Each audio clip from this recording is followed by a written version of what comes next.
Oh, it's getting over this cold. Okay, hello everyone. Welcome to the Don Lemon Show. Thank you for joining us, Lemon Live at 5. There you see us in front of the U.S. Capitol. I'm here with my friend Jolly.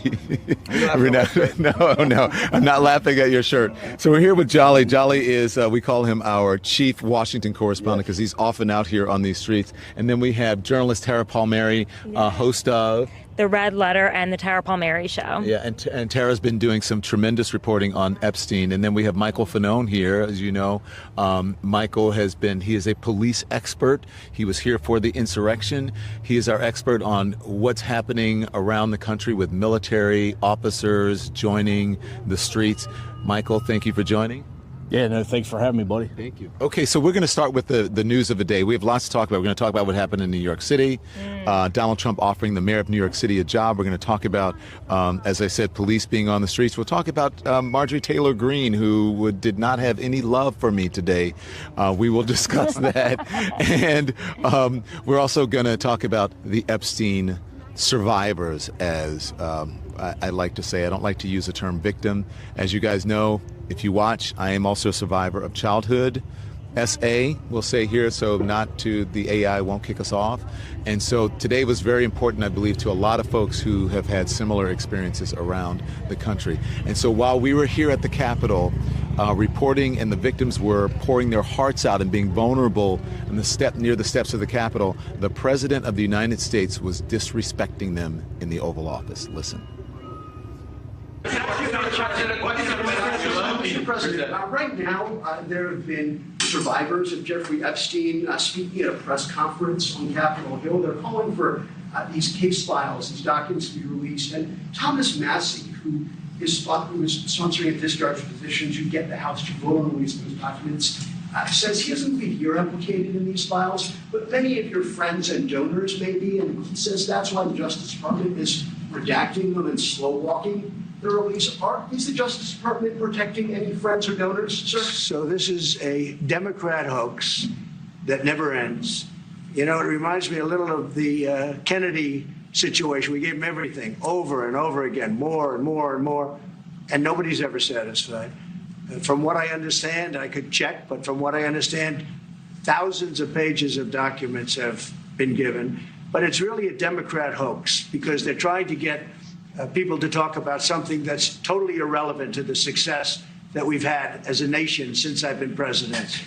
Even if you look at D.C. right now, D.C., it's a totally safe zone. It's called a safe zone. That's a term. It's a term of art. It's a safe zone because it's very safe. You can walk down the street now and nothing's going to happen. No crime, no murders, no nothing. Because we had a lot of problems with certain places, and we still do. All run by Democrats, or for the most part run by Democrats. So what they're trying to do with the Epstein hoax is get people to talk about that instead of speaking about the tremendous success, like ending 7 wars. I ended 7 wars. Nobody's going to talk about because they're going to talk about the Epstein, whatever. I understand that we were subpoenaed to give files, and I understand we've given thousands of pages of files. And I know that no matter what you do, it's going to keep going. And I think it's enough, because I think we should talk about the greatness of our country and the success that we're having. I think we're probably having, according to what I read, even from 2 people in this room, we're having the most successful 8 months of any president ever. And that's what I want to talk about. That's what we should be talking about, not the Epstein hoax. When you make a decision on Ukraine, Mr. President? Okay, so that was the President of the United States calling it a hoax about the women, the survivors sharing their story. By the way, a congressman just walked up, Congressman McCormick, and he's talking to Jolly about members of the military being on the streets here in D.C. and around city. So we'll talk to him if he wants to talk to us. But you never know which lawmaker's gonna come out. So what do you think of the president? I think that was completely disrespectful, and it was not. Oh, yeah, it was horrible. And I thought that it was really, really profound and sincere and raw, the way that one of the survivors responded, Haley Robson. She said, Mr. President Donald J. Trump, I'm a person. I'm not a hoax. I invite you to the Capitol to speak with me And I will explain to you what happened. I really thought it was a beautiful moment because she didn't respond in anger. She responded with grace and dignity while being dismissed by one of the most powerful people in the world. And, I felt to myself, Don, there was a lot of symbolism today. These survivors were in the grass. Yeah. They were in the dirt. They were not up these steps. They were not in the halls of Congress testifying before Congress, telling their truth on the record on the halls of Congress. They weren't invited to do that. They were not among those asked to tell the story of Jeffrey Epstein. Yeah, so I was a cop And here they're in out D.C. here for 20 years. asking these From powerful 2001 men and some women to listen to 2001 all the way them. up And they until just and I thought that was a really strong symbolism. And Also, one, the fact I that the remember president early on in my career, ordered we did a have a crime military emergency in the flyover city, and it during their involved press Charles conference. Ramsey was the chief The at the V, time. the They did bring in the like, National Guard, these, and the National Guard does these planes that absolutely was so nothing. loud. They were almost being silenced. Like it's not they couldn't speak because but of first the of all, sound they're above them. I'm sure you deploying. remember I that know this moment. city like the back of my hand. go It was a on. I worked literal narcotics for 19 silencing years. of the I've been in survivors every of Jeffrey single crime-ridden Epstein. neighborhood And, in this they city, didn't and need that's to do that. I appreciate that. Thank you very much. There was just so many But that's kind not of where the moments National that felt Guard. really symbolic to me of this moment that we're in right now. I really see. But it's like you got the National Guard Epstein troops that are out story is here. a real, it's a And I mean, class story. you served. It's the Do you want to people be versus the pulled elites away that from are your being families to protected. come out here and And, walk around, when pick up Massey trash, said, and carry a this gun is on the the National swamp. Mall? You want to We talk had about them out draining the there swamp? during the actual You're- crime Hold on, emergency Mike. in the You early have a- you have a 2000s. microphone. Oh. We can hear you. Oh, I'm sorry. I thought this was all part of No, do you mind sitting right here? We can talk about it. I don't want to mess You your mind suit if I up. stand? I hate to sit down. All right, well, could you just, do you mind walking down here a little bit so that you're, there you go. Thank you. Who are you, by the way? I'm Don Lemon. How are you? Nice to see you. Nice to see you. Congressman McCormick, you said. I'm sorry, Tara, stand by. I just wanted to get the mic. I'm sorry, this is live. I didn't mean to intrude on you. No. Mike, you By can all leave your means, mic on. I apologize to you. Hey, because Tara. good to I meet would get up, but it might be a little bit more. Yes, no, just hang there. Thank you. Sorry, that's why I wanted you to come down here. So you guys were having a conversation. You came out, Congressman McCormick, right? Yeah. You said. And you were talking about you asked about police being on the street? Yeah, so he's Military veteran, fellow Afghani veteran, and a police officer, knows the beat very, very well, who served here decades. And my history is a 20 plus year veteran myself, and also my father was a deputy sheriff in Vegas when I was born. So I love law enforcement, love the military, and I understand its appropriate uses, and I do understand the controversy. I do, and I appreciate the concern over overreach and whether it's effective or not. I understand the debate, and I think I can see both sides of the issue, but I think ultimately what we're all concerned with is the security and safety of our citizens. We all can agree that's what you put your life on the line, and you put your life on the line for decades. Well, isn't it arguable? And this is the stance I personally take. I'm not really speaking for anybody but myself, but that the safety and security of our people are undermined by misusing our military, right? This is my concern, because I'm a strong advocate for the military. I'm protesting a lot of things. I'm protesting ICE out here, but I've seen people scream at the National Guard, and I'm like, hey, let's not scream at our troops. Sure. They didn't ask to be put here. They were put here by someone else. So, I get both sides here, but I don't get the argument of how we could justify putting the National Guard on the street. They're not doing anything. Let's see a National Guard soldier sees a crime. You can't stop it. You can't conduct law enforcement activities. Statistically, it's a deterrence, right? We've had a massive decrease in crime, in violence, in homicides. You can't argue with that. Ultimately, you can't. Because it's objective. But it wasn't the National Guard. So regardless of what the reasoning is, it is a show of force, and it's a response to a lack of force previously. Now I'm not saying that this should be permanent. Certainly not. 30-year low in D.C. That's the argument. To people like him who did it for 20 years. I'll say this, it is a complicated issue. It is. And the big part of why we're experiencing the crime that we have in Washington, D.C. is, we had a city council that tied police officers' hands. We had a adversarial relationship between the city council. That's why we had the law passed by Andrew Clyde during the Biden administration, asked for by a Democrat, to Republicans, because the Democrats wouldn't act on crime. And that's because the city, just to finish my point real quick, and then by all means, if you have a city that will not enforce its own laws, will not support the police officers once you make the arrest, will not prosecute criminals, and put this, whether it be a mental health issue or just a violence, because you know that statistically speaking, I'm a ER physician by trade after I was a pilot in the Marine Corps. statistically, you let people get away with small things repeatedly, it results in big things. The average murderer in D.C. has been put in jail 7 times and released 7 times, and they get more and more violent.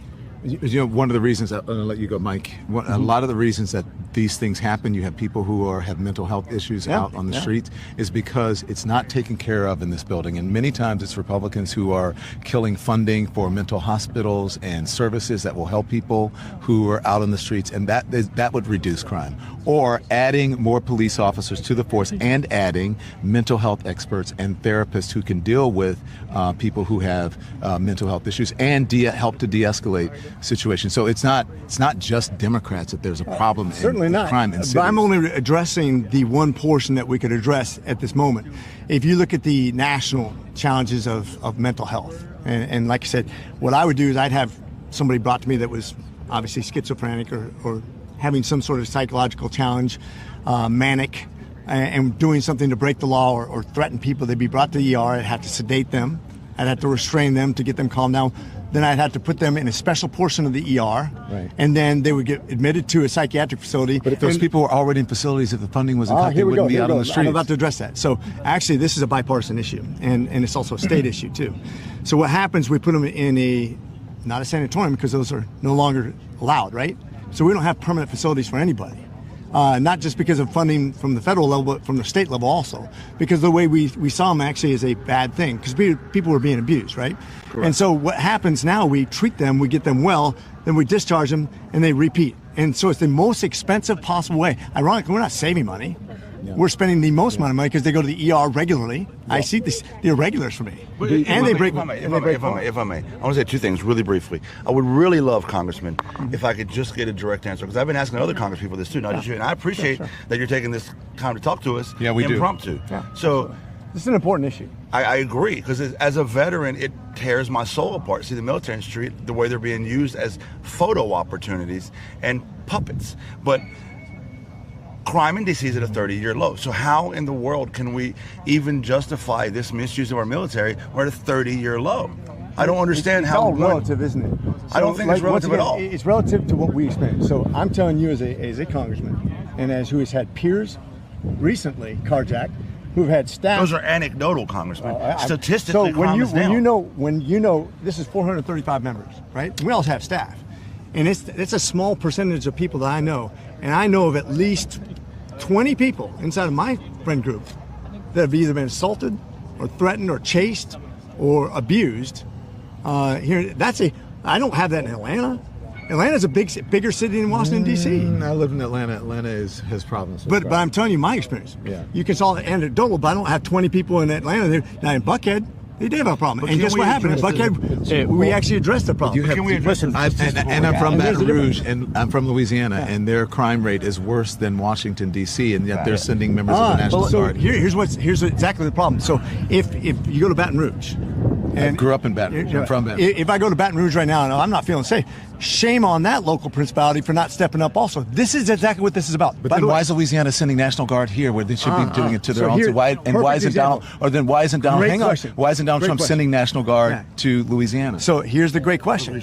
So in regards to how the federal government works and what our purview is, typically it's Washington, D.C., and every other one is supposed to be locally run. Now, we did send troops into L.A., remember? During the rioting, we sent in Marines, as a matter of fact. Just recently. Oh. Remember during riots? We sent in Marines. I don't call them riots. We sent in Marines. Not just National Guard, but Marines. You know, that was like 2 blocks of the city. Got it. Yeah, but my point being, and we actually have legislation that talks about how that's going to be funded in the future if local people don't step up. Let's say, and it could be Republican or Democrat, I don't care.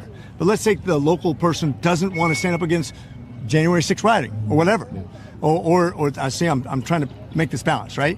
Whether it be whoever it is not going the distance to protect their people, and the federal government has to step in because the local government's not doing, they should have to pay for it. Yeah. And because we're not protecting our citizens, and ultimately, your job Your job, my job, is to protect the American citizens. Let me ask you a question. What's your state again? I'm sorry. Georgia. You're from Georgia. Okay. So what if you were the mayor of Georgia or the governor of Georgia, the mayor of Atlanta, the governor of Georgia, and all of a sudden the president sends folks down, usurping the authority of the people who were the elected officials there? Wouldn't you be upset by that? Wouldn't a better way be, hello, Mr. Mayor, hello, Mr. Governor, we have a crime problem in this country. Yeah. And we can, let me finish, we can help each other out. We're all in this together. Yeah. If you need some resources, I'll be more than happy to send you. How can we help you out instead of, I'm sending the National Guard there because it's a shithole, or the city is run over and it looks like shit and it's crazy. And I'm not exaggerating, I'm not being hyperbolic, that's what's happening. Isn't there a better way to do this if you really care about crime? And wouldn't you be sending it to the red cities and red states who have crime? I know you're not supposed to send the members of the military out, but don't you think it would be weird that he's not sending it to other places that on the other side of the aisle, depending on if it was a Democratic president? Wouldn't you say, well, why aren't you sending him to Chicago? Why are you sending him here to Atlanta? Wouldn't you feel a certain kind of way about that? Yeah, so when you talk about best practices, we've seen comparisons and contrasts of mayors who come in and clean up cities, right? Yeah. It's when you increase law enforcement presence, when you include prosecution of people who've been arrested instead of turning them over. I understand that, but you're not answering my question. No, actually, it is. Okay. You talk about. I don't think it's true. You talk about doing something better. Now, the president right now is trying to set an example and saying, "Hey, look, I'm giving you the opportunity. I'm showing you the example of what's going to happen if you're not cleaning up your own city." But why can't he show that example in Memphis? Oh, actually, Memphis is a great example of what should be cleaned. That's one of the worst cities around. Right. Why isn't he showing that example in Baton Rouge? I think it could be done, and I think it might be done, but I don't want it to be done. Here's what I want. Listen to the places: Los Angeles, blue, right? Chicago, that he's saying he's going to send actually, it. Memphis is blue. Blue. Every city. Well, Tennessee is a red state, okay? But Memphis is extremely blue. Okay, but still, it's in a red state. But you're using an example of a okay, well, fine. Let's just say Memphis, Baltimore, blue. Blue. Yeah. So name me a big city that's not blue. Yeah. Well, okay, let me say something. Let me say something. Listen, they're saying that has a crime problem. Every city has crime problem. Not like those cities that you mentioned. Jackson, Mississippi has a crime. Every big city has a crime problem. But that's exactly my problem. If you want to talk about addressing, when you had a new mayor in New York and they clean up crime, everybody's happier. Yeah. And that would happen to be a Republican that did that. I think you're making a very good point. Hang on one second. Every big city is blue. What does that say? A lot of people want to live in big blue cities. Sure. And if you're in a big city and you have more people, you're going to have a bigger crime rate. And they're happier. The thing is, hang on. The thing is, what's important, when I talked to my mom, who just visited me for 7 weeks from Baton Rouge, she said when people, and they say, well, someone said that Chicago has more people than Baton Rouge. And my mom said, well, I can't believe they're pointing that out, which is a Republican, because that's worse. We have a smaller city and we have worse crime. So, per capita. Per capita. Baton Rouge is red. Can I say one thing really quick, because we're on live especially. You mentioned that when you bring more police officers in and prosecution, that it deters crime. That's been disproven. More police officers. If you simply not true. We should ask our police expert. Ask ChatGPT. I promise you, that's not true. Hang on. If we lower the poverty rate, we affect crime. That is very true. That's objectively true. But the first part is not true. Increase the living wage, if we decrease the unhoused rate because people can't afford the rent, if we make it possible to get health care, this decreases crime. Hey, you support me and I'll make all those things happen. How's that? Go ahead. Mike is our police expert. As somebody who was born in Washington, D.C., spent 20 years of my life as a police officer here in Washington, D.C., this is the problem that I have with what's happening right now. Like, I will concede to you that there is a crime problem in Washington, D.C. I will concede that the crime problem, while a complicated issue, in part is born out of some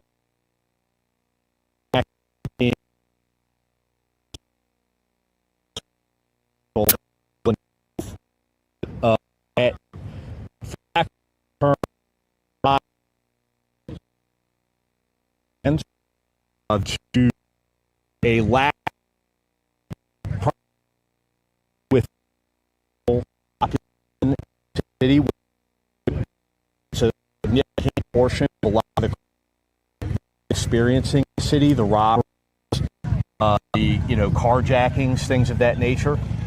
But the issue that I have here is, one, the National Guard, to me, in the way that it's being utilized is completely performative and useless and a waste of taxpayer dollars. Like I said, we did have a crime emergency early in my career. The way that the way that they were deployed was into high crime areas, and they were used for high visibility. But I think we can both agree that this is not a sustainable practice. We cannot permanently have National Guard troops in our nation's capital or in any city for all of eternity. The other portion to that is the increase in federal officers. And I'm talking about everything with the exception of ICE. I'm talking about the FBI resources, the ATF, the DEA. As someone who worked as a task force officer with each of those three agencies during my career, those relationships are imperative to successful policing because local cops know the streets, local cops know the communities and the neighborhoods, feds bring in the resources and bring in the investigative capabilities that we either can't afford or just don't have experience in building cases. Putting FBI agents on a foot patrol down 14th Street is a waste of their time and, quite frankly, a waste of everyone's time. The way that they should be used is to bolster these task force to go after real criminals. The quality of life crap is, again, a waste of time. Harassing people sleeping on park benches while it's unsightly, I get it. Why not just invest that money into programs that house the homeless people? I get the fact that the encampments are unsightly and unsanitary. But again, the optics of coming in and throwing all of these tents, taking people's shit and putting in a garbage can, at the end of the day, when all of you guys are gone, when the National Guard is gone, when the federal resources have dried up and gone somewhere else, the Metropolitan Police Department is going to be left to police this community, which now has lost total faith and trust in them as their independent law enforcement agency and views them as capitulators to what they see as an occupying force. And I know more than anyone here in this conversation what it means to be involved in policing a community that doesn't trust you and doesn't want you there. I would say that's probably why we're doing what we're doing right now. In counterpoint to that, I think, first of all, I appreciate the men in blue. I'm totally big fan. I think it's more dangerous than being in the military most days. And that's from a guy who served in combat zones and I agree with you. Who's seen hate and discontent and death in quantities. So my hat's off to everybody who does that for a living. But the reason we're in this predicament is because we have not stepped on the local level. We have not stepped up to the level that makes people feel safe. And this is Democrats and Republicans reaching out to us saying, please help. We don't feel safe. We don't like what's happening here. This is why we've changed laws for the city that will not take care of itself. You have Democrats reaching out who? That's literally why Andrew Clyde passed the law last during the Biden administration that originally Biden said he wasn't going to sign, and the Senate said they weren't going to pass because. I thought you meant now reaching out to the Trump administration saying. Oh, I'm saying this has been the trend in big cities all the time. They're like, remember in Buckhead, where I'm from, Buckhead in part of Atlanta was starting to get overrun by crime elements, and it's a very wealthy part of they're like, let us have our own police department. I lived in Atlanta. Let me have my own police department. I lived in Virginia Highlands. Yeah, because we don't feel safe. And they wanted to break off so they could actually control their own destiny. And when a local government doesn't do what they have to do to control their destiny, people will start freaking out. They'll either move away and just leave it to go run down, which happens all the time. We've seen it in all kinds. That's where you get your slums from. People give up. Yeah. They give up. And if we're not beating people, you'll have more and more slums. You have more and more safety concerns. You have more and more murders. You have more and more problems. And I'm not saying this is a perfect solution. What I'm saying is it's a shot across the bow. Step up locally and do your jobs, and this won't happen on lots of different levels. That's bullying at the federal level. But watch this. Let me show you something. You said ask ChatGPT, so I did it. I said, ChatGPT, does increased police presence decrease crime? ChatGPT says the relationship between increased police presence and crime reduction is complex. In some cases, increased police presence can reduce certain types of crime. It depends on how it's implemented, but increased police presence doesn't always reduce crime. Now, I asked ChatGPT, does decrease in poverty decrease crime? ChatGPT emphatically said yes, decrease in poverty. So what I'm saying is, rather than federal bullying like you just described, by putting our military in a really ridiculous situation to be photo opportunities, stop all that, skip that step, and decrease poverty, which we just agreed is the much better approach. By the way, I got some great ideas on how to do that. But once again, I think the government's the problem, not the answer. And I think it's the problem, and this is where the party's kind of split. One party thinks that the government is a solution, and in my from my advantage, I think that we keep on turning the government to solve the problems that they created. And that government is almost never the answer to our own problems. We have to allow local principalities to represent their people the best possible way, and then the people themselves have to step up. Yeah. So you believe in smaller government? Absolutely. And states' rights? Absolutely. So the states have no rights to say, we don't want the National Guard in here? Like Illinois right now? Once again, you do have the right. And if you don't take that right to do the right thing, that's when you ask for these overreach. You don't think that's big government overreach? That's been the problem all along. Where does government step up? Well, the government steps up when there's a void, and when local principalities don't step up to the plate, there's a void. And that's why you have bigger government. I hate the fact that we have bigger government. And why do we have the federal government paying 90% of Medicaid on a state-run program? Yeah. Why? Because they didn't step up to the plate, so the federal government has to overspend by 30% of our budget per year to take over what states aren't doing for themselves. This is the problem. When big government gets overreaching, it's going to affect your kids and my kids. You know where most of those people are from, right? Which people? People who are Medicaid and who get services and who live in states that are not donor states. Usually donor states are the blue states, that like California. It's supposed to be a state issue. People who live in rural areas. It's not about red areas, red states, or blue. I know there's tons of red people. That's not the issue. The issue is not about Democrat and Republican. It's about states and federal. It was never intended to be a federal program because federal government doesn't maintain a budget in a responsible way. I got to get a break in. Yeah, good. Thank you very much. We appreciate you having this discussion. Congressman, come back and talk to us. Thank you very much. We appreciate it. Nice to meet you. All right. Good Nice to meet you. impromptu Thank you. conversation. Wow, good impromptu conversation. Take the military off the street, Congressman. Help us out. There's a crowd gathering watching this exchange. You guys could say, there they are. So there were some folks back there. And someone said in the chat, someone said they all look alike, meaning they all look like politicians. He looks like a politician. If you open an encyclopedia or a dictionary to politician, look, he's taking a picture. He's got the smile and everything. Look at that. It would say, ChatGPT came in clutch. that was a clutch to ChatGPT. Okay, so listen, everybody, we're going to sit back down and do what we were doing before. And so we're going to get Tara back. We're going to talk about the news of the day. That was impromptu. That's what happens with independent media. And I think that was an important conversation. You guys were great to have. Give me 2 minutes, and we're going to get a word in for our sponsors. We're back in 2 minutes. The Don Lemon Show is brought to you by the Freedom from Religion Foundation. Let's talk facts for a second, shall we?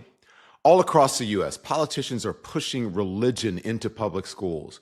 Posters of the Ten Commandments on classroom walls, chaplains with no clinical training, vouchers rerouting public money to private religious schools, many of which exclude LGBTQ students or anyone who doesn't share their faith. And it's happening right now. But here is the good news. The Freedom from Religion Foundation is fighting back. In a recent win for religious freedom and the separation of church and state, a federal court blocked a Texas law that would have forced every public school classroom to display the Ten Commandments.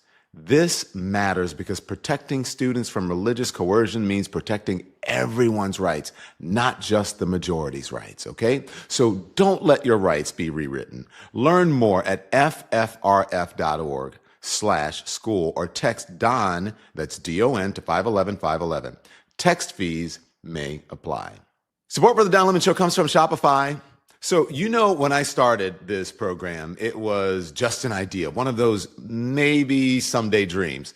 Well, Shopify is the reason that dream became real, not just for me, but for millions of businesses worldwide. Because here's the thing, starting your own business, it shouldn't feel impossible. Shopify makes it simple. They give you everything you need, from designing a great-looking website to creating discount codes to finding customers, with tools powered by real commerce experts and even AI, okay? So I love that Shopify helps with the little things too. Email campaigns, product descriptions, even social media outreach. And if you need help, they have 24/7 support, customer service. There is a team that's always there, that always has your back. So turn your what ifs into why nots and give your business the best shot at success with Shopify. So sign up for a $1 per month trial at shopify.com/lemon. That's shopify.com/lemon. All righty, and we are back, and thank you to our sponsors. So Tara's back. That was interesting. That was really impromptu. Did you hear any of that? We were drawing a crowd. No, I loved it. This is like Hollywood here. People that see a camera and they run up, and everyone in this building has something to say, right? And then they see Don, who is an actual celebrity. So stop. No, but it was interesting to hear him. He's tongue-tied and twisted up in knots, obviously, because they know this is extreme. You don't like to interview politicians. I don't personally, just because I just think they're so full of it. Yeah. But I think, sometimes you have to, and it's like, but they have their talking points, their lines. It's very hard to get anyone to really be authentic and tell you the truth about what they think. They're just playing they're playing checkers, but they think they're playing chess. And Mike, you were getting pissed, it seems like. I was pissed at you for not letting me speak. Go ahead. You were what? I said I was pissed at you for not letting me handle that conversation, as a 20-year cop. But you did. I said, let's ask our expert. I'm fucking with you. No, I mean, it's just, again, I think that I'm not going to be told by a Georgia congressman why this is, why he thinks that law enforcement, the way that things are being deployed here in Washington, D.C., that he would know that better than somebody who spent 2 decades here and was actually giving him a, honest assessment as to what the National Guard's purpose and presence here is actually doing, which is absolutely nothing. It's 100% performative. Again, like Jolly has pointed out so many times before, the National Guard has no arrest authority. They have no ability to intervene in a law enforcement capacity, and they're being deployed in the only areas are touristy areas in downtown DC.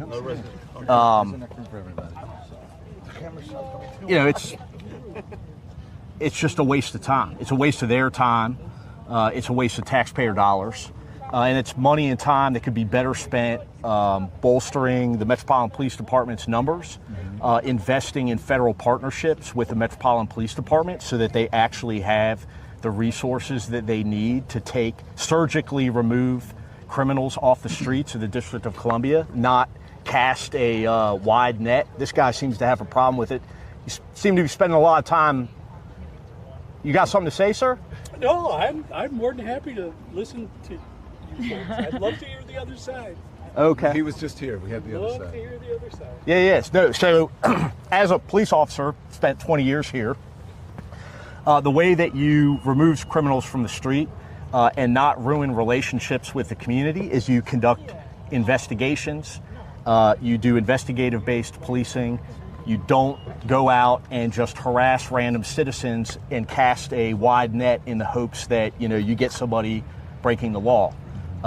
Because what ends up happening is somebody who spent years working in what we now refer to as jump out squads, 70% of the people that you end up stopping aren't doing anything wrong, and now you've just pissed off a lot of residents, some that you might have to depend on later on as a witness to a crime, or at the very least report something that might be occurring in the neighborhood. And now you've lost that trust with the community and lost the ability to work with that community. And, as somebody, again, who's familiar with this, if you don't have the support of the community, if you don't have the trust of the community, you can't be an effective police force. And I'll tell you, one of the most obvious reasons, and it's something that we've experienced now with the Trump administration and their, his deployment of these resources here, is that you have seen grand juries refuse to indict cases brought by this administration that they see as political.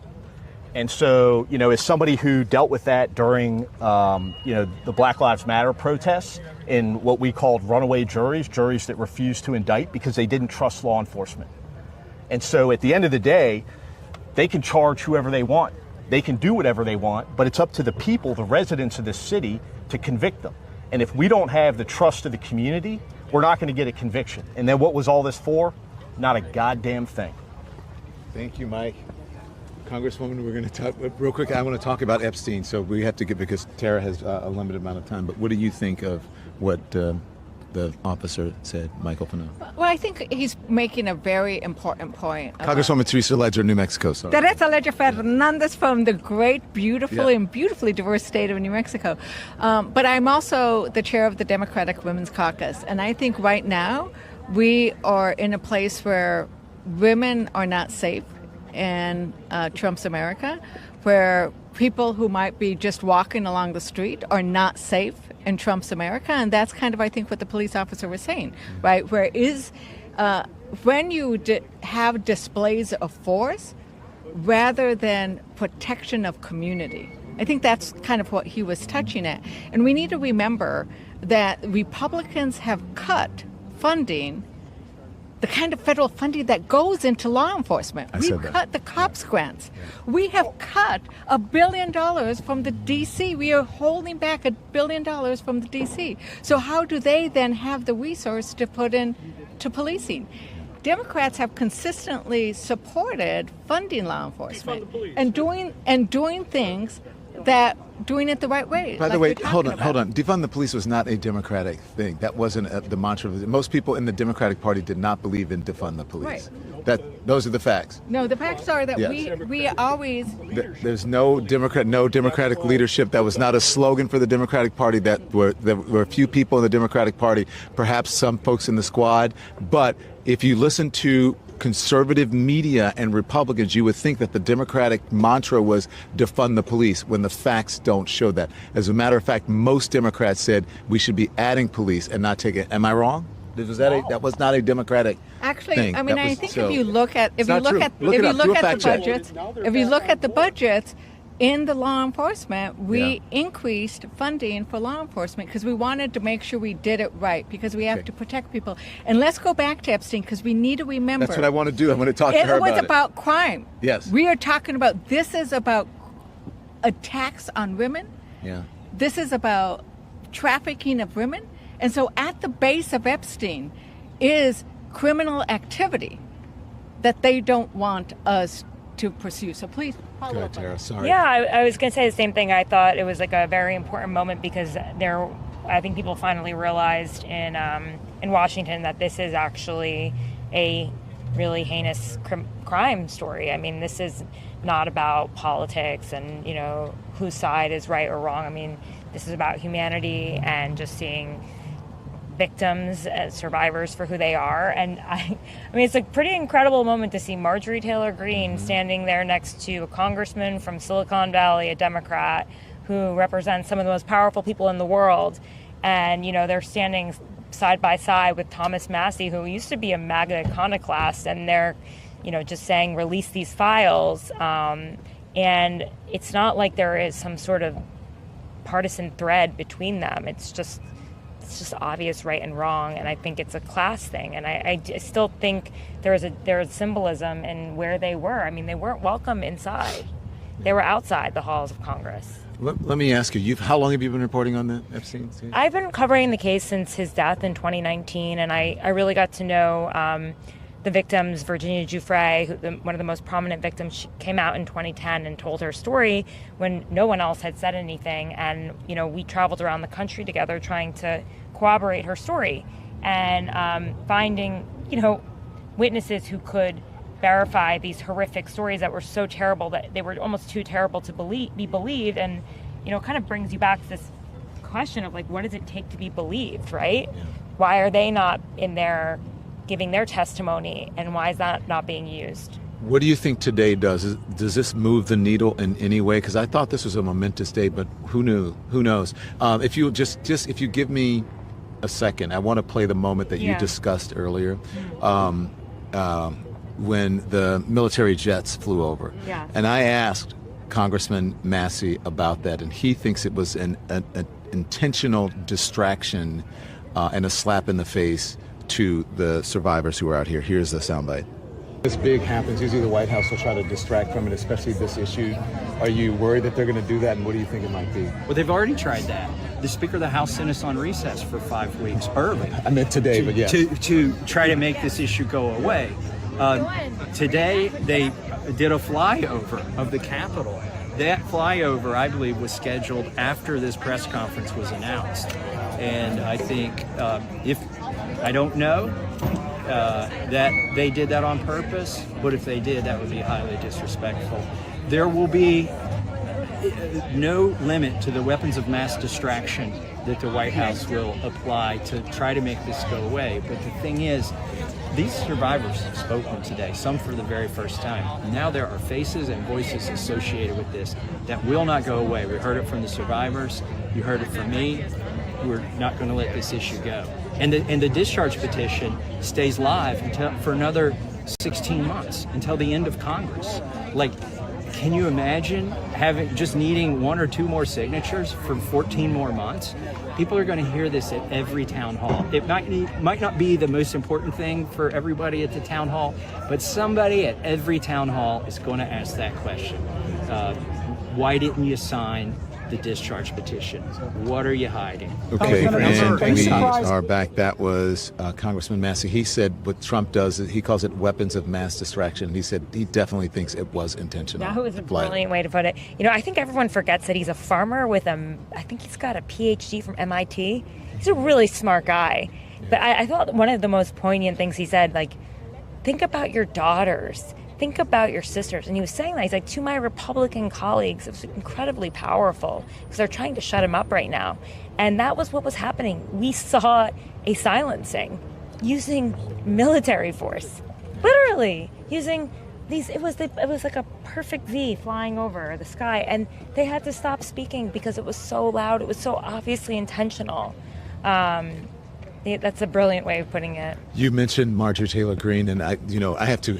Shocking set. Mark your calendars. I have to say that Marjorie Taylor Green is on the right side, and I commend her for what she's doing, even though she wasn't so nice, kind to me. But hey, I think that she deserves credit, and I would love to actually sit down and talk to her and I know that you feel a certain kind of way about that. We'll talk about that. But I want to play this because she was on with Eric Bolling today, as you know, and I think maybe he referred to it as a hoax, and she said it is not a hoax. I want you to listen to, this is Marjorie Taylor Green. Here's the soundbite. Today he called it a hoax while these women were speaking out, and they were saying, we're not a hoax, we're human beings. And I think we need to see something turn around there. You know, and I'll say this, Eric. He can prove it's a hoax by releasing it. Let us decide if it's a hoax or not. I mean, I love everything they're doing. I'm MAGA through and through. Well, I just want to finish up on one thing. Yeah. It's not a hoax because Jeffrey Epstein is a convicted pedophile. That takes away the whole hoax things. It's not a hoax. It's not a lie. And on that note, Eric, every Republican should be able to sign on to this. And that's the real hoax, that they're afraid to sign on to it because somebody who is a real coward from one of the Trump admin officials came out and called this a hostile act against the Trump administration. And I take very big offense to that because I put my life and my fortune on the line fighting to get that man elected. And whoever said that has their job because of people like me that fought all the horrible Republicans that stabbed him in the back after January 6th. And I was one of those that fought on the front lines and said, no, he is the leader of our party. He is the president, and we're going to make him president again. Well, that coward attacked me and attacked anybody else and called it a hostile act.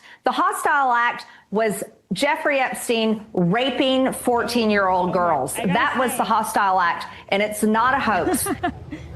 Okay, so that was Marjorie Taylor Green. What did you say? Listen, half the things that come out of her mouth, I'm like, should this person be an elected official? But she was extremely lucid today. And I felt that she was really strong speaking on behalf of the women. She's a very plain, simple speaker, but she spoke to the heart of the issue, that they are people, they deserve to be believed, and he is a convicted pedophile. And the evidence is so overwhelming, even the evidence that is in the public domain. So I think it's commendable that she's going out there and challenging her party. It's not an easy thing to do. They're going to start running ads against her. Yeah. They're going to start spending money to go after her, like they've already done to Massey and Boebert and Mace. You know, it's not going to be an easy road for them. And trust me, we know who Marjorie Taylor Green is. We know her history. We know what she said and what she's done. Jewish space lasers. What'd you say? Jewish space lasers.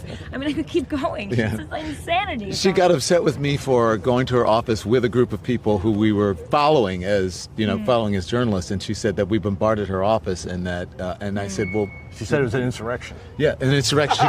She called me an insurrectionist.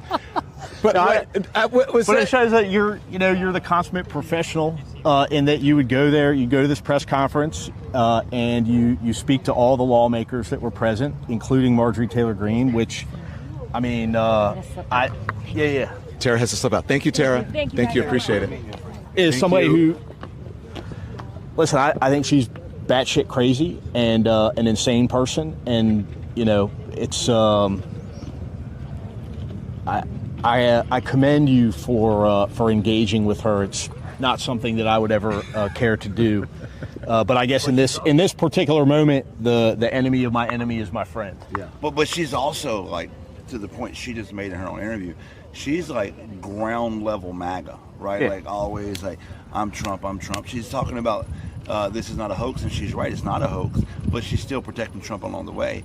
And keep in mind, he didn't give her any special assignment, didn't give her any special appointment after her great campaign for him, and now she's going against the party. Trump is going to go after her sooner rather than later. Hey, Tara, the Red Letter and the Tara Palmieri Show.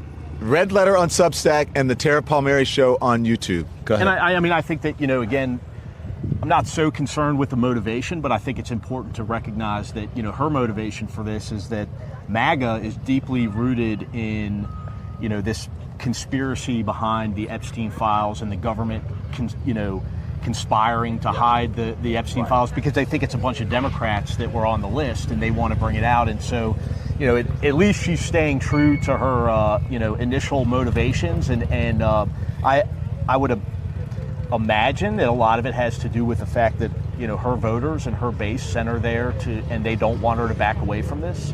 But, at the end of the day, she's a nut. But do you have an ally now at MTT? No. Can you guys hold a second, and now we'll hear from. Could you please hold that, because I got to get this in. So look, we're going to hear from the Congresswoman. We're going to hear more from Marjorie Taylor Green, and there's something else. Some producers are going to remind me. We have one other thing that we're going to hear from. So give us 2 minutes, okay? So we get this word in from our sponsors. So support comes from ZBiotics, but let's talk about this one because this one is personal because I have used this product myself. It's called ZBiotics Pre-Alcohol, and it is a game changer. Here's how it works. When you drink, alcohol creates a toxic byproduct in the gut. That's what actually makes you feel awful the next day, not just dehydration like we've all been told. ZBiotics is the world's best genetically engineered probiotic. It produces an enzyme in your gut that breaks that byproduct down. You drink it before alcohol, and the next morning you feel like yourself again. The first time I tried it, it was before a night out with friends. I had my favorite drink. I woke up the next day and I could still do what I wanted to do, get business done, run everything. It works, okay? With football season here, whether you're tailgating or just watching at home, make ZBiotics your first drink of the night. Go to zbiotics.com/lemon for 15% off of your first order using the code LEMON. Backed by a 100% money back guarantee. That's zbiotics.com/lemon. Use the code word LEMON, okay? This episode is also sponsored by BetterHelp. Look, we all have moments when life feels very heavy. We have relationships, we have anxiety, we have stress, and sometimes our usual go-to people, the group chat, the whoever, maybe, I don't know, someone at a coffee shop, maybe barista, even a stranger in line, that's not enough, all right? So that's where BetterHelp comes in. It's online therapy that matches you with licensed professionals that can actually help you, okay? So I've used therapy myself, and I know firsthand how life-changing it can be to have someone truly listen and guide you through some tough times.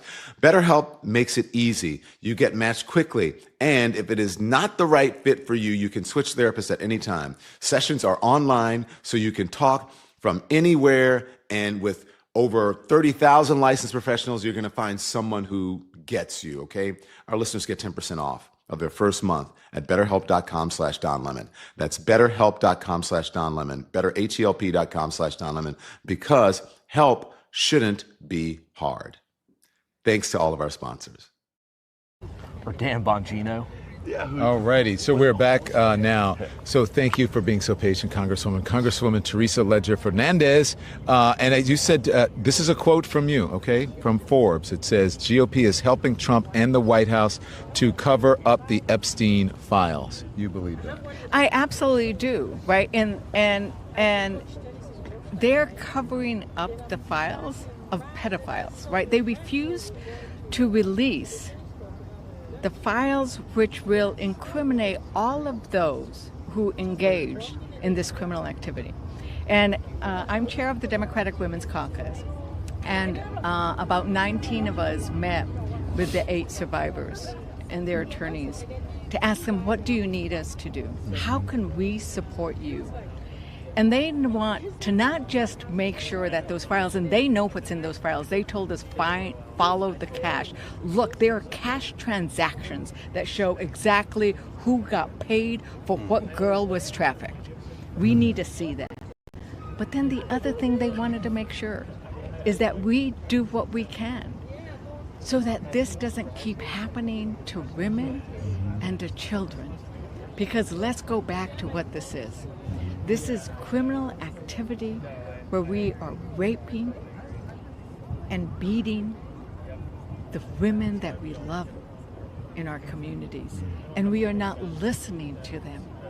We are letting powerful people control this narrative and control the story and to say this should not have happened. And they talked about how they were told, I control the banks, I control the government, you have no power, do not think you can say a thing.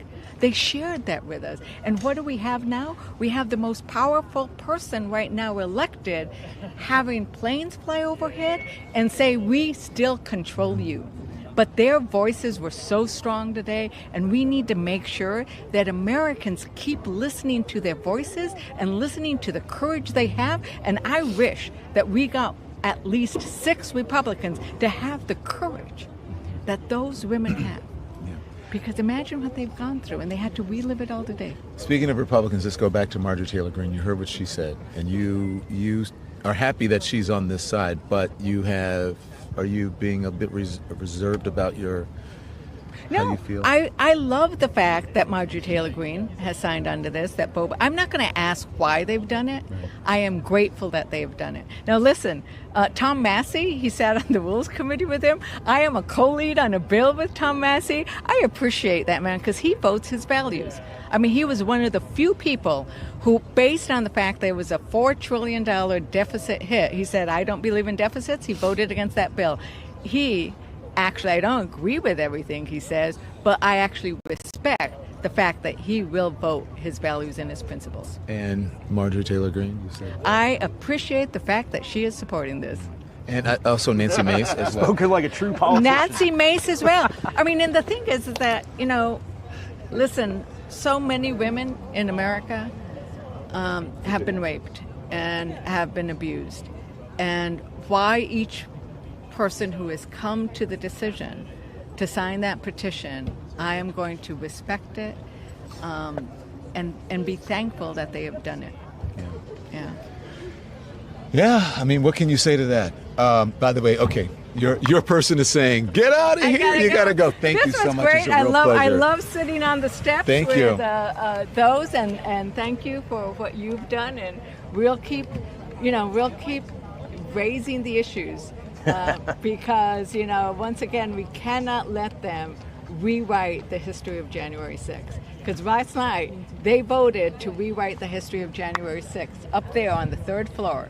The Rules Committee passed by fiat We are going to rewrite the history of January 6th. We cannot let them rewrite the history of slavery, of January 6th, or of what happened to the victims of the Epstein scandal. We're going to stand against it at all times. Thank you, Congresswoman. We appreciate it. Thank you so much. Thank you. Thank you. Thank you so much. Now I gotta go. All right. Yeah. He's saying you gotta go. You don't have to go home, but you have to get out of here. And then there was 3. And then there was 3, and then there's 2, and then 1. So look, again, as I said, I don't have anything against Marjorie Taylor Green in the sense I don't agree with pretty much anything that she says.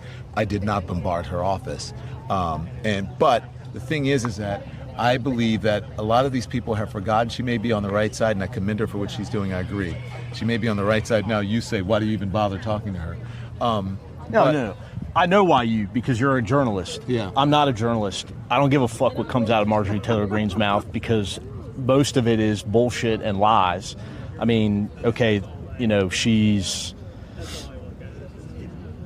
on the right side of this particular issue, but I'm not going to say that discounts all the horrible, disgusting, grotesque things that she said as a member of the United States Congress.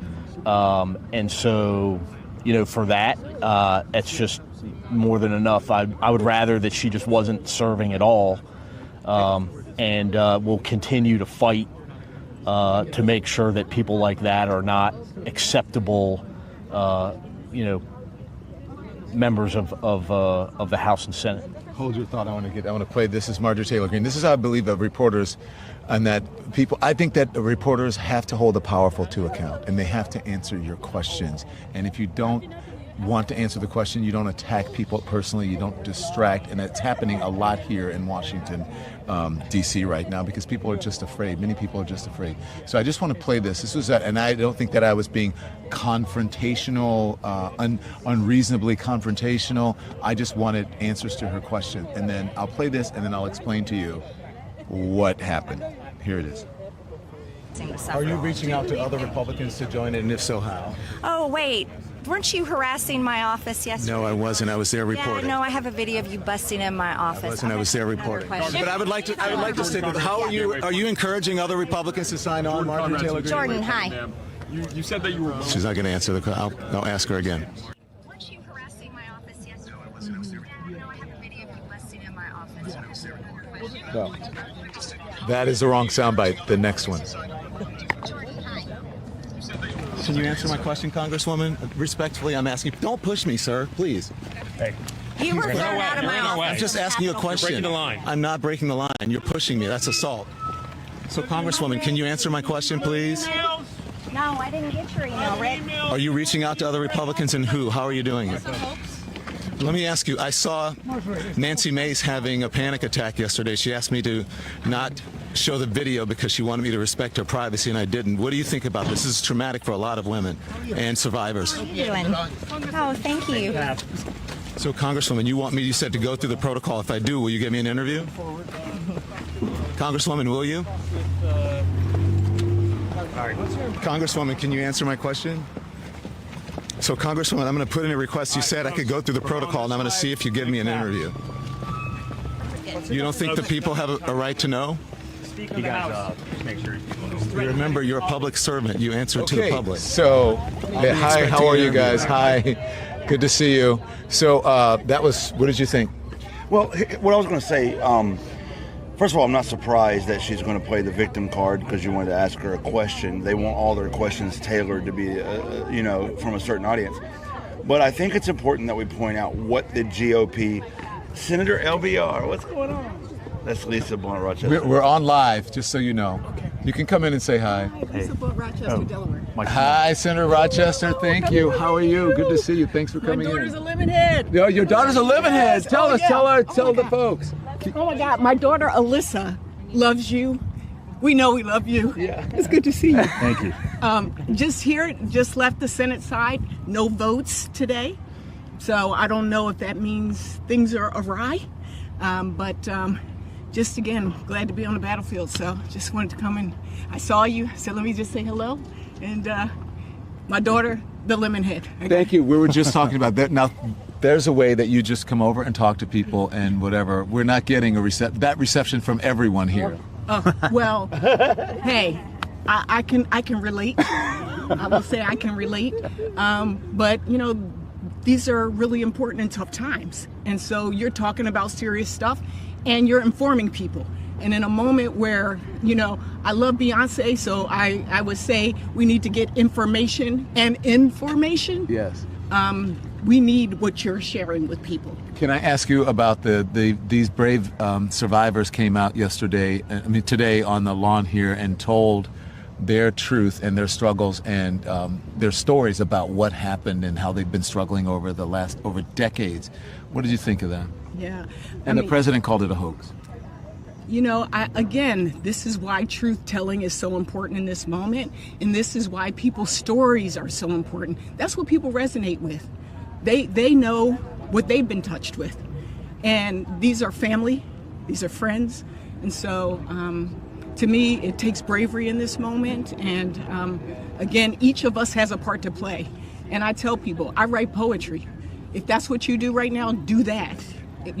My best friend made me spaghetti when I was running for office because I was losing weight. I was like, Michelle did her part. In this moment, I think the thing that can help us stay strong is to do something.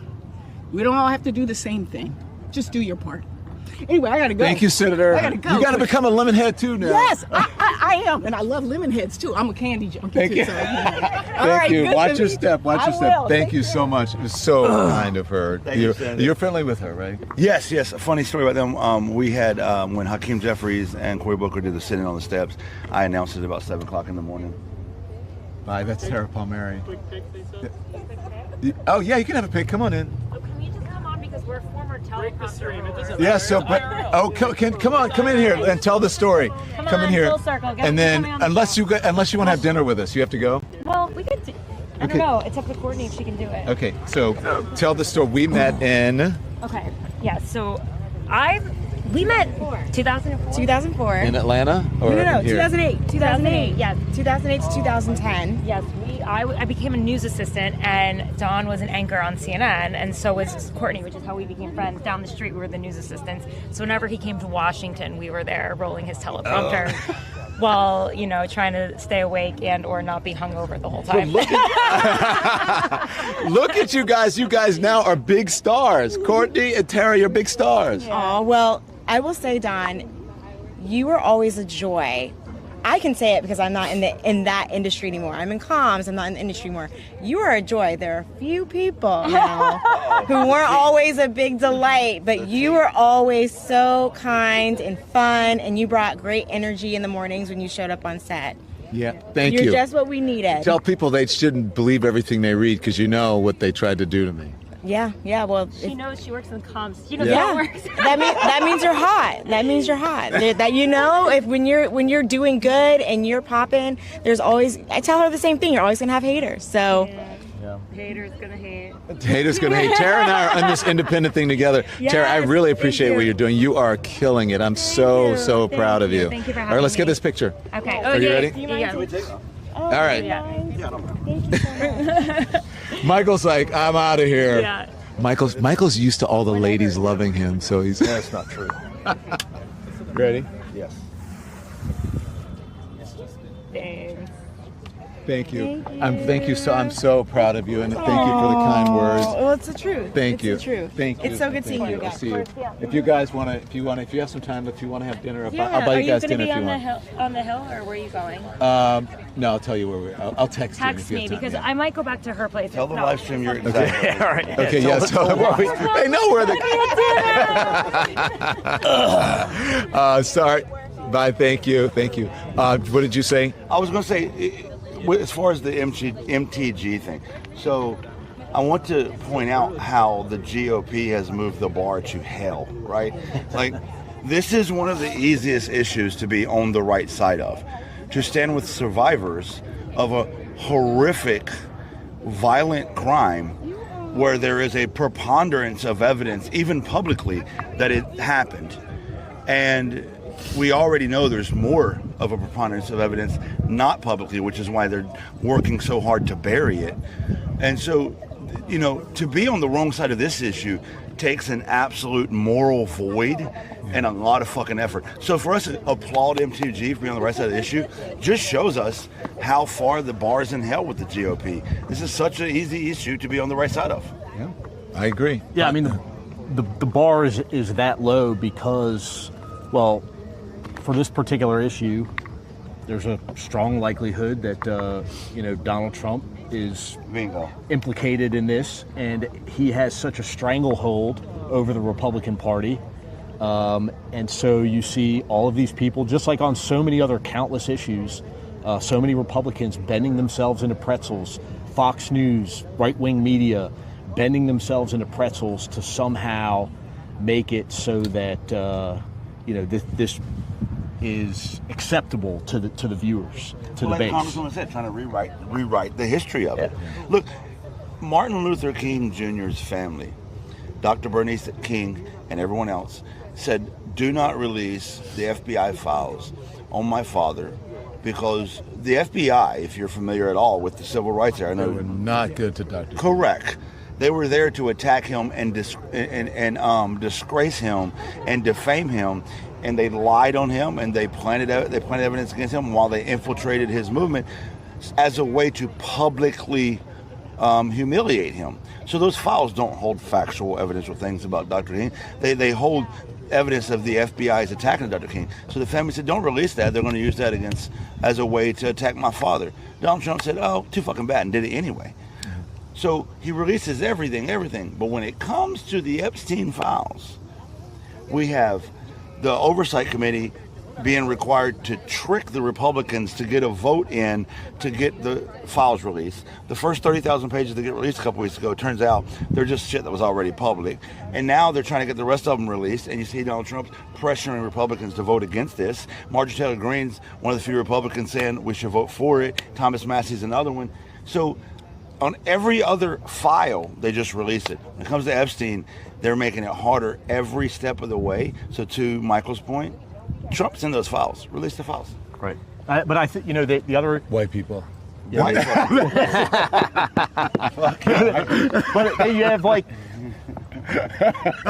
You know, I did went off one night on stage on Don's show about white He people. went off on white people. I was like, oh my gosh, Charlie.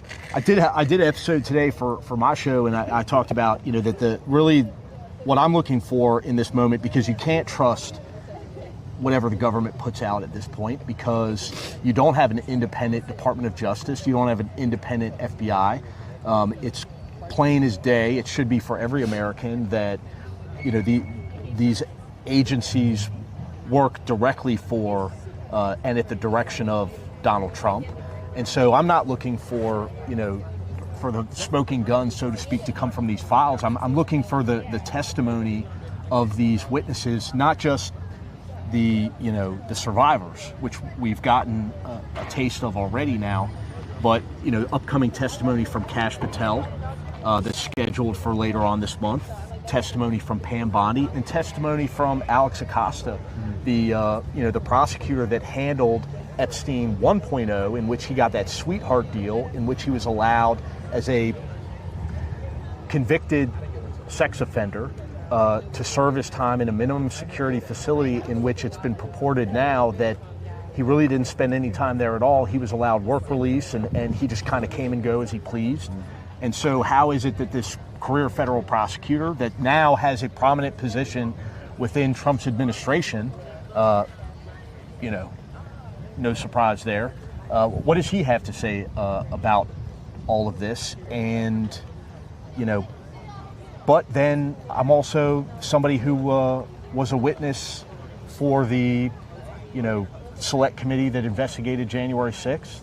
Myself, along with literally dozens of other witnesses that testified about a variety of different conduct, whether it was the administration's conduct, whether it was what happened here on January 6th, and the American people didn't give a shit. Yeah. No, the American people gave a shit. Not enough of the American people gave a shit. And then we have Rudy Giuliani getting the fucking Presidential Medal of Freedom. Yeah, you know how I feel about medals, dude. You know, I think they're fucking bullshit to begin with. But That's so true. Even in the Army, they're just pencil whips. And there's some real medals out there that people earn. But when you see shit like Rudy Giuliani and what's his name before he died, Rush Limbaugh, and people like this getting the fucking Medal of Freedom, you've just diluted the value of this medal if there was any, you know, prior. I mean, not just, but come on. Yeah. Come on now. Okay, guys. Look, thank you all. Hi, everybody back there. It's not a ton of it. We had more people. It's not more. You don't have to show them. So what are you guys waiting on? You. Oh, come on. Come on in here. Come on. Get on in here. You want some? Huh? Yeah, thank you very much. Yeah, you can. Come on. Thank you. Hey, look at that. Old school. I have one of these. Right. Hang on.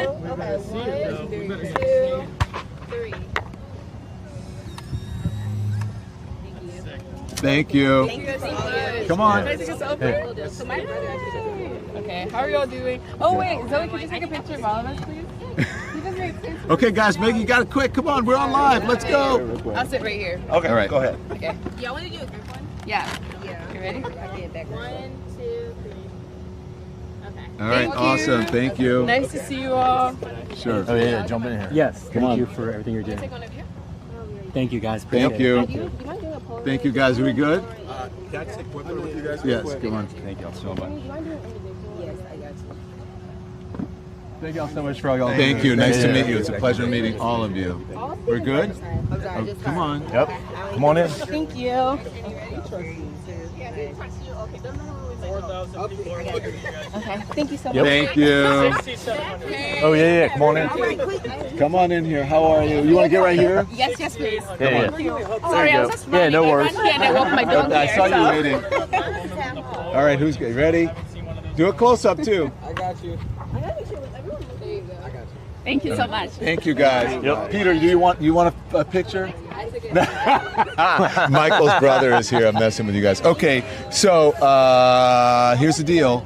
We're going to be back here tomorrow morning at 10 a.m. Eastern Time for Hot Topics right here on the Don Lemon Show on the Don Lemon channel. Thank you for helping me build this community. Go and check out my friends Michael Fanone's Substack. It is Michael Fanone. Yep, and the Michael Fanone Show on YouTube. The Michael Fanone Show on YouTube. Go like and subscribe to that. Become a member. Same thing for my friend Jolly here. Jolly Good Ginger on all platforms. All platforms. Especially YouTube. Follow my YouTube. Follow his YouTube. Okay, so thank you guys. Look, you guys know you gotta support independent media. You have to like when we're on. You have to like our videos. You have to subscribe to our channels. It's very important. And it's also important to become a member and support independent media, okay? Because we're able to be out here on these streaming streets because of your generosity. And we're independent media. Look how much we've been live today. Look at what you've gotten today from us. You don't get that from even the high exorbitant cable bills that you're paying. You're not even getting all of that. So here's what I have to say. What'd you say? No, he said it. All right. Cut the cord. Here's what I have to say. As you know, every time, until I see you tomorrow morning at 10 a.m. on Hot Topics, you can be informed without being inundated. Turn the TV off. Thanks, everyone, for watching. Your support means the world to us. So make sure you hit the like button and you subscribe to our channel to make sure that you never, ever miss a video. We're live every day, 10 a.m. Eastern Time. We drop even more content at 2 p.m. Eastern and 5 p.m. Eastern. And if you want more Don Lemon Show content, we'd love for you to become a member of the Lemon community, where you will receive access to special community posts. You'll get exclusive content and members-only live shows. So head over to our channel page or click the join button on this video. Again, thank you for watching. We appreciate your love and your support, and we will